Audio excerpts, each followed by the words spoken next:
Many dreams die while suffering. When you're suffering, you give up on the very things that you wanted the most. So many people out there fail, not because they don't have the ability. It's because they don't have a heart to go through adversity. Now it's the mental game. And that's where people get lost in life, get lost in that next level. So, if you take people, and I've told you this, and you expose them voluntarily to things that they are avoiding and are afraid of, that they know they need to overcome in order to meet their goals, their self-defined goals. If you can teach people to stand up in the face of the things they're afraid of, they get stronger. And you don't know what the upper limits to that are, because you might ask yourself, if for 10 years, if you didn't avoid doing what you knew you needed to do, by your own definitions, right, within the value structure that you've created, to the degree that you've done that, what would you be like? Well, there are remarkable people who come into the world from time to time, and there are people who do find out over decades-long periods what they could be like if they were who they were, if they spoke their being forward, and they get stronger and stronger and stronger, and we don't know the limits to that. We do not know the limits to that. And so you could say, well, in part, perhaps the reason that you're suffering unbearably can be left at your feet, because you're not everything you could be, and you know it. Now, whatever goal you have, you're going to have some opposition. You're going to have some difficulties. You're going to have some challenges. You're going to have your inner conversation telling you can't do it, and you're going to have people thinking at you. You got to talk to yourself when you begin to think negative.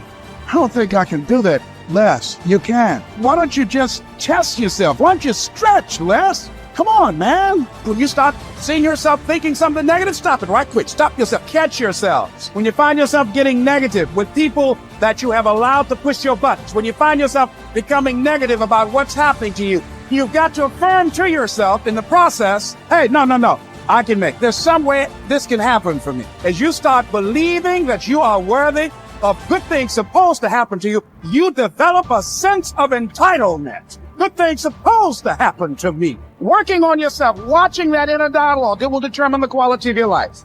You chase something that you believe you deserve until you get it. And it doesn't matter what happens to you. It doesn't matter how many times you get fired. It doesn't matter how many people don't believe in you. Just go until you get it.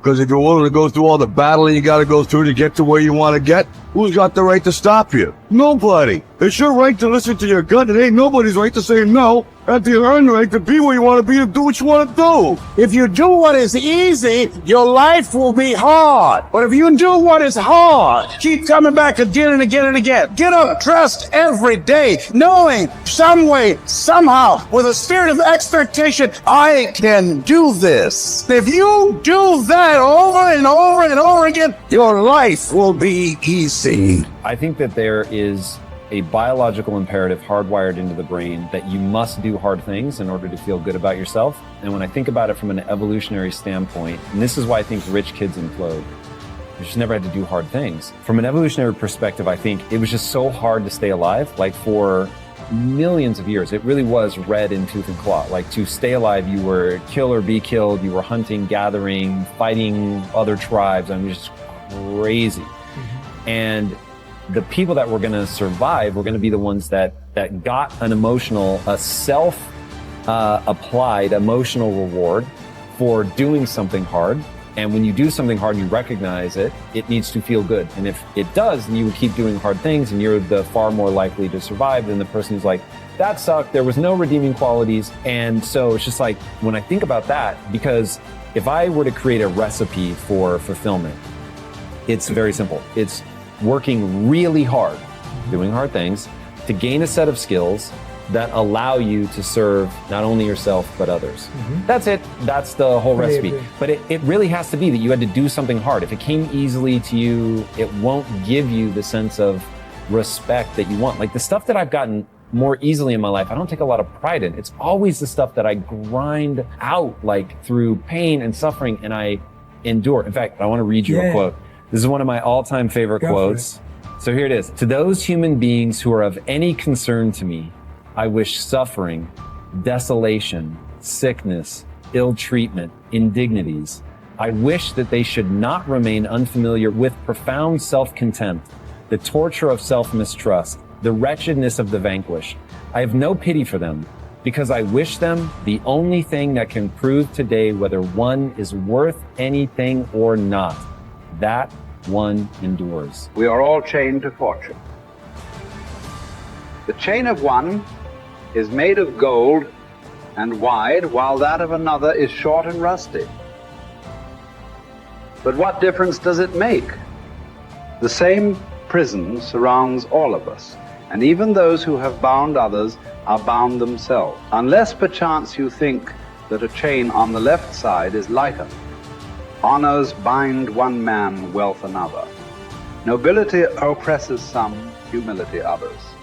Some are held in subjection by an external power, while others obey the tyrant within. Banishments keep some in one place, the priesthood others. All life is slavery. Therefore, each one must accustom himself to his own condition and complain about it as little as possible, and lay hold of whatever good is to be found near him. Nothing is so bitter that a calm mind cannot find comfort in it. Small tablets, because of the writer's skill, have often served for many purposes, and a clever arrangement has often made a very narrow piece of land habitable. Apply reason to difficulties. Harsh circumstances can be softened, narrow limits can be widened, and burdensome things can be made to press less severely on those who bear them cleverly. We are emotional creatures. We all study, like you're talking about it, using your brain. You're such a smart person. I love you dearly. And you analyze it all. But your effing brain isn't going to do shit.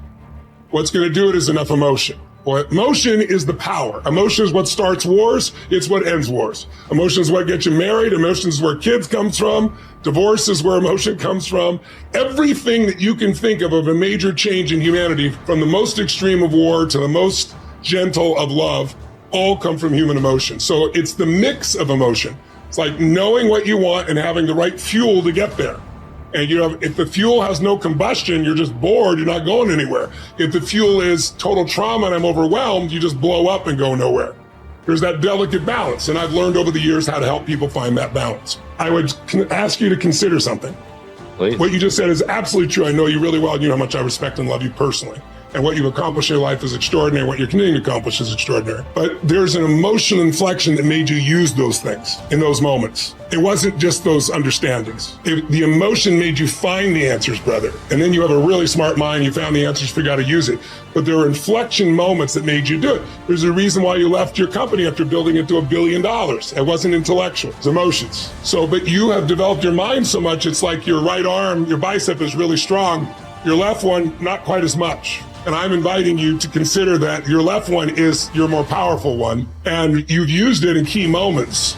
But it's very protected to use the mind, because we're all afraid to feel a little too much. So the more I can understand it, I put it out here, I can analyze it, I don't have to be in it. But the truth is, where the real impact is when there's enough emotion that gets you to apply the things that you understand intellectually, right? Or find the answer that you didn't even have the answers. You found the answers intellectually because the emotion drove you. So it's really studying what creates that emotion that makes the difference in anybody's life. That's where everything begins and ends, is with emotion. And yet our society is all about up here. In Chinese medicine, it's all about the heart, right? That's considered the center. Right? In America, we think it's the brain. When you first are born, your heart starts beating. That's how we know you're alive. And there is no brain yet. I mean, this literally is the initial sense of intelligence. That's why, for thousands of years, even poets have talked about the power of the heart. Well, the heart has tremendous power, and there's a biochemical connection between the brain and the heart that I know you know about. And learning how to use that is where you create more lasting change. When I was understanding it all, I was good. When I learned how to move people, I got great at what I was doing.